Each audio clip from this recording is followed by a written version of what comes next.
आजिकार घटना आज्ञा बंद हबार मुख्य कारण हूँ आज राति आमर मधुसूदन छक पाखे गोटे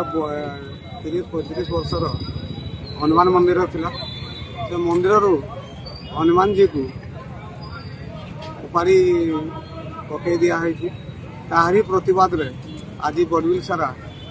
बंद करा कौन चाहते आप आमे चाहूँ आज्ञा जे प्रकृत रे दोषी जी सी धरा पड़ू एवं ताकू उचित शास्ति दिया हो नहले ये जो आजिकार जो आंदोलन उग्र रूप नब ए कौन सी विमत न आजिकार घटना आज्ञा बंद हबार मुख्य कारण हूँ आज राति आमर मधुसूदन छक पाखे गोटे 30-35 वर्षर हनुमान मंदिर थिला से मंदिर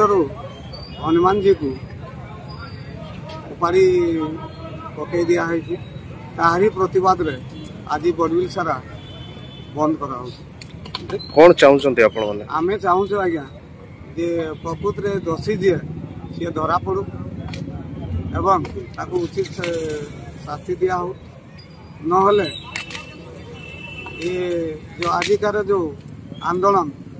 उग्र रूप नब ए कौन सी विमत न आजिकार घटना आज्ञा बंद हबार मुख्य कारण हूँ आज राति आमर मधुसूदन छक पाखे गोटे 30-35 वर्षर हनुमान मंदिर थिला से मंदिर हनुमान जी को उपाड़ी पकई दिखाई तारी प्रतिवाद रे आज बड़विल सारा बंद करा कौन चाहते आप आमे चाहूँ आज्ञा जे प्रकृत रे दोषी जी सी धरा पड़ू एवं ताकू उचित शास्ति दिया हो नहले ये जो आजिकार जो आंदोलन उग्र रूप नब ए कौन सी विमत न।